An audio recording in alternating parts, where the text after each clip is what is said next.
All right, I think that's a perfect segue into what I think a lot of people are waiting for me to ask you about Aroldis Chapman in 2020. So I've got it pulled up here, the entire at-bat. Okay. And what I ask of you to do, you can pause it as you wish. You can let it play as you wish. All right. But we've got the full 10 pitch here. Describe what you're seeing. And for the folks who are listening on the podcast, I encourage them to check it out on YouTube. I'll have this shared as a social clip. But describe what you're seeing. You can pause, play as much as you wish. Sure. Brewers fans will certainly know the voice. That's the play-by-play announcer, and that's Brian Anderson, of course. But we can talk a little bit about 2020. But let's just start with this at-bat, the legendary home run you hit off of Aroldis Chapman. So just go ahead and take us through it. And here, I'll turn the volume down here. But just pause and play as needed. All right. So initially, start right off the bat before he even throws a pitch.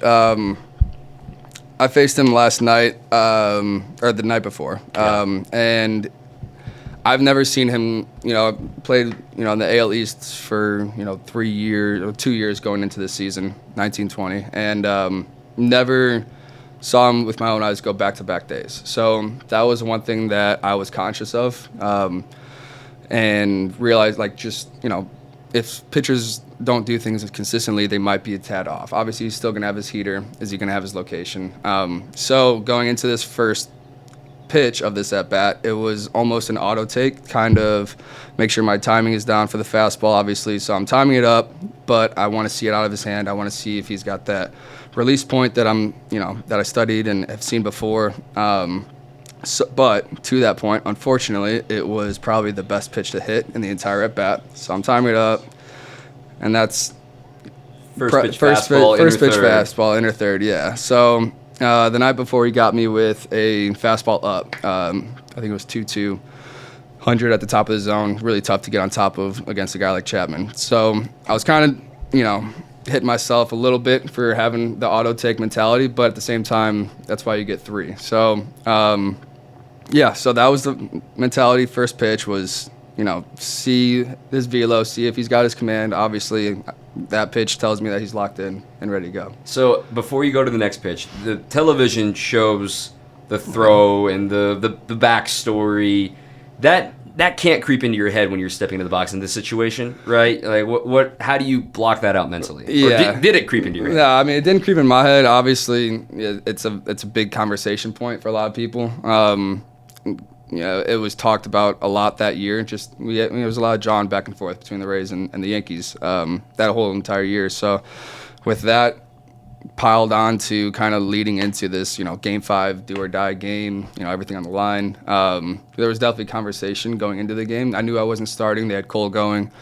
So there was a pretty high chance that I was going to see, either at Britton or Chapman at some point in the game. And it happened to be Chapman. And, I had a couple buddies come up, and one of the coaches that was with the alternate side, so a lot of our staff was there, and, AAA coaches. I remember Brady Williams said, he came up to me before the game and was like, you're gonna face this guy and whatever. So it happened, and just the baseball gods always watching, where it came down to this moment. And so it was So we go back to the video here. Oh, let me get that play button. There we go. So here's I threw over the head. That was also an auto take. Your auto take. I was coming off the bench that game, and 100 from the left side. So I think luckily it was an auto take, or else I might have stayed in there a little bit more. So this pitch is back to what I was mentioning from the previous day. Going into that bat, I realized he wants me to chase at the top of the zone, high velo, good spin rate guy.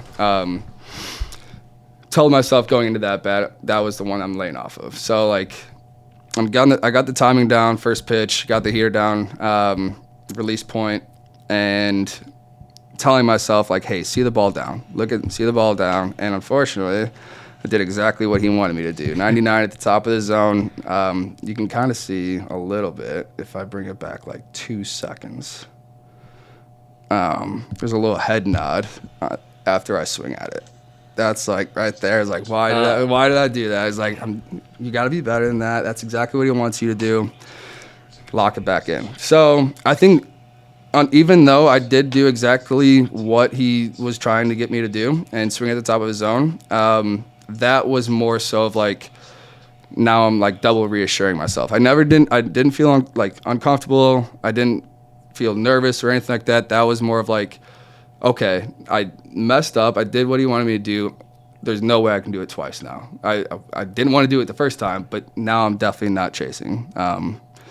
So it was almost that like kind of like subconscious feeling, like it was almost like zoomed in even more. It was like I'm already locked in, but like now it's like it's 0-2 against this guy in Game 5. So it's the zone, is it not? You tapped into the zone. It was a little. I mean, I don't want to say it was a little out of body, but it was that feeling of like almost like euphoria. It was like it slowed down almost. Everything kind of like zoned in to where I don't even know if I like saw the other people. Like it was just me and him. It was like competing, mano y mano. Like I'm in a bad spot already, behind the 8 ball, 0-2. So it's like this is do or die. So that's kind of the feeling that I remember going back when I look at this at bat. It was like I look like I'm in a bad spot 0-2, but I felt even more comfortable than I did 0-0 because I didn't even have the timing down. So this third pitch. Okay, so before that, third pitch, it ended up being a splitty. Previous at bats against Chapman, my entire career, anytime I got to 2 strikes, I remember him going immediately to the slider. So I was, even though I, 0-0, heater, inner third, 98, 99, whatever, 0-1, fastball at the top of zone, 99, I was still I'm on time for the heater, but I'm looking slider here, just because based on history and like I said, like the homework and how I've been attacked by certain guys, I think there's tendencies there, and I was sitting on it. This one ended up being the splitter that he ended up kind of forming. I think it was this year. Mm-hmm. Yeah. If I remember correctly, he had really good statistics on it, and it wasn't hit very often or very hard at all the entire year. But there's no way I'm sitting on splitter, just because I haven't seen it before. I was sitting slider, saw it out of the hand. That was off speed. Didn't see it come back into the zone, so I kind of it did freeze me a little bit. If it was a slider, I think I would have been on time, but just because I saw off speed, release point. Didn't even know it was a splitter until the catcher caught it, honestly. So luckily it didn't come back as much as he might have wanted to, but if it was a slider, I think I might have been on time for it, just because that's what I was looking for right there. So thankfully the ump, it was a ball off and the ump got it right. So now we're at 1-2. And I'm back locked in on the heater now at this point because I see the off speed. And I'm trying to make sure that's a splitter grip. So like I said, I see the ball pop a little bit, and my eyes get a little bit bigger because I'm sitting off speed already, but it wasn't the off speed I was sitting for. So, like I said, a little bit of a freeze, kind of froze me a little bit, but stuck to the game plan. So 1-2, he comes back to the heater, and I see it up. So that was another moment where it was even kind of like more zoned in. I'm sitting heater again. I want to say I'm a little step ahead of, I'm a step ahead of the game plan. I feel like I was approaching each pitch, and I guess educated guessing what he's coming with. So spit on the off speed. He's going to come back to what I originally thought going into that bat was that elevated heater at the top of the zone. This one was a little bit higher than he probably wanted it to go, but out of the hand, high release point heater, ball, it just ended up being way up. So that's another good feeling when you have like that auto take kind of out of the hand. You know what you're looking for, you get it, and you lay off. Felt really good here. Going forward, still haven't seen the slider, like I mentioned before, that he's thrown me pretty much in every at-bat before this. So from here on out, kind of sitting slider. And he throws a really good slider here, kind of back foot. Yeah, how'd you hit that, man? Yeah, I mean, I'll be honest. I think the only reason I did hit there, or even make contact with it, was because that's kind of the pitch I was sitting on. I don't think he was going to double up with 2 strikes with the elevated heater. I think that wipeout slider was a disgusting pitch for him. So I know he's attacked me with that before. He buried it. He threw it right where he wanted to throw it. I was lucky enough to kind of just give it a little tick, and on to the next one. Wait for that mistake. And it honestly freaks out a catcher. Was he hit the nasty slider for sure. We might be freaked out now for sure. So now it's kind of that's a good pitch that I should have probably put a little bit, catch it a little bit more out front. 99, outer, half. I mean, kind of right down the middle, but that's a pitch I probably want back. But also seeing, splitter, slider, elevated heater. So, the timing it's tough to time 99 anyways, especially with a guy that's, 6'6", whatever, and he's throwing from like 30 feet away from you. So by the time he's releasing it. So yeah, each pitch, I mean, you hear it every day in baseball where, the longer they have bat, the more timing, more comfortable you get in the plate. It's a pitch I probably want back, but again, we're still getting on time for the good one. That's a hell of a take. And that was, that was something where, that was a take that a lot of people think that I got froze on, but I think I saw that one pretty good, man. I think I realized that he's trying to come back with the heater. He doesn't want to get beat with the off speed. No pitcher wants to get beat with their secondary pitch. This is his bread and butter. I'm looking more, outer third, outer half, and I kind of see like a yank out of the hand a little bit. I personally think it was a good take. I think most people would probably say I got froze a little bit, but I think looking back on the film, maybe, I don't know. I tend to disagree. That slider right there, so before that pitch, back-to-back heaters, 99, 101s, foul one straight back, good take on 101 in. I'm thinking slider there. So like I said, each pitch I kind of get more of a feel, get more of a time. That slider I kind of yank foul. And that was a big pitch, I think, in this entire bat. I think there's a couple more pitches after that. But that yanked foul, I think that scares any pitcher. Like I said, no pitcher wants to get beat on their secondary. You see good barrel path. You see good, ball flight. Obviously yanked, super foul. But at the same time, like, the visual is there. Like, if you hang that, if I keep the hands in a little bit more, that, no pitcher wants to get beat on secondary. So yes, keep the hands in a little bit more. You throw that same pitch, there might be a different result, especially if you throw it, just after that one. So I already saw it. Catcher pitcher knows I saw it. Keep your hands in a little bit more. There might be a different result. So from here on out, after I yank that or pull that slider, it was all fastballs from there on out. So that's exactly what I'd be thinking as a catcher. Is okay. He's seen it twice, and he's hit it both times, and look, he's been uncomfortable with heaters. I don't know how he took that 101 on the corner, didn't get the call, whatever. Like, let's just beat him with our best. Yeah. And I mean, as the at bat unfolds, he didn't get. You beat him with his best. Exactly. Yeah. So I didn't even think about the splitter again because I knew that was like a 3% pitch that he threw, slider, contact back to back. So heater from there on out, and I think that was a really good. You foul it straight back, same spot as the a couple pitches ago, the 99. But that's one I think I even gave. There might be another head nod there after this one. I think that was like right there. Yeah. There's like a little head nod. I don't even like going back on these videos. It's kind of funny to watch because you don't realize you're doing it in the moment. But I remember after I fouled it straight back, where I was like, that like I got this now. Like I got the heater timing. I'm seeing the slider out of the hand. I'm not even thinking about the splitter again because I highly doubt that he's going 2 splitters in the same at bat just because it was such a new pitch. So I'm canceling out the slider. That last foul ball straight back, and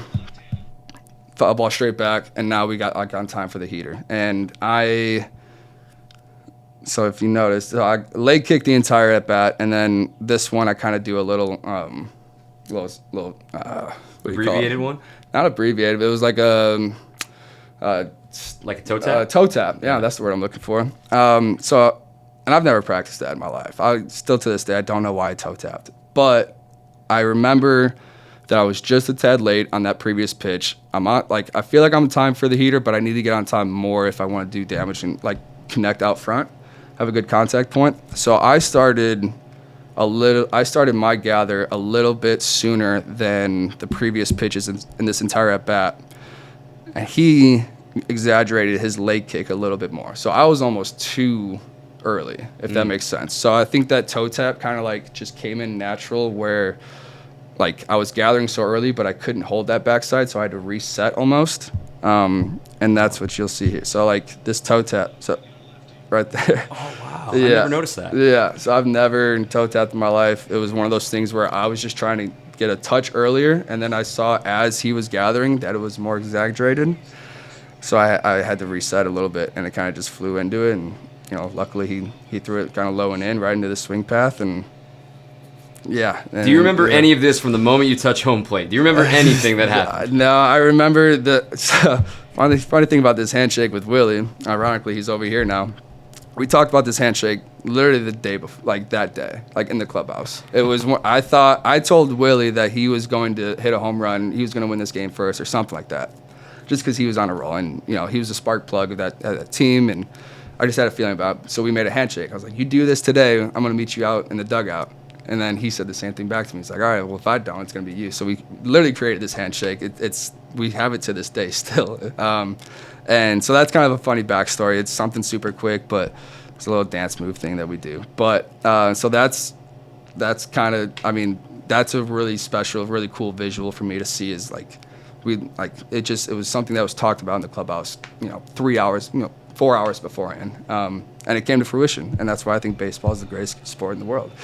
But as far as your question, I don't remember anything. I just remember getting smacked on the helmet a lot. I think I swallowed my gum in one of these, and then water, yeah. And then, the emotion is just through the roof. And I'm just trying to get away from everybody because everybody's chest bumping me and grabbing me. So, yeah, it was tough to breathe there for a second. And, once I caught my breath and realized that, we were 3 outs away from advancing, I was, still got 3 outs to go. But it was a pretty cool moment, to this day. Yeah. That's just incredible. Yeah. I don't know how I can top any other questions to top that, but that's one heck of a story. Yeah. Be honest. So, how much have you watched it since then? Honestly, I swear to God, I don't search it for myself. I get tagged in it. Like I said, it's a very popular, topic of conversation that people come up to me with. And I don't mind talking about it. I like to think of myself as more than just like a one-trick pony. I think there's more chapters to the book, and that's kind of why I still go about my business the way I do. It's a cool thing to hang your hat on, but I want to make some more, more moments in the book of Mikey B throughout baseball. But I realized that was obviously, like I said, everything kind of funneled between the Yankees and Rays. That whole season just funneled into that moment. I realized how big of a story that was, undrafted guy, best closer in the game, John back and forth, 2 division rivals, game 5, elimination game, like storybook stuff. I get that. And like I said, I don't mind talking about it, but I don't go out and seek it for myself. I like to, I live in the moment. I realize, really, really special moment. I'll never forget it. My family will never forget it. But, the next day. Baseball is always about the next day. What can you do for me now? So, yeah.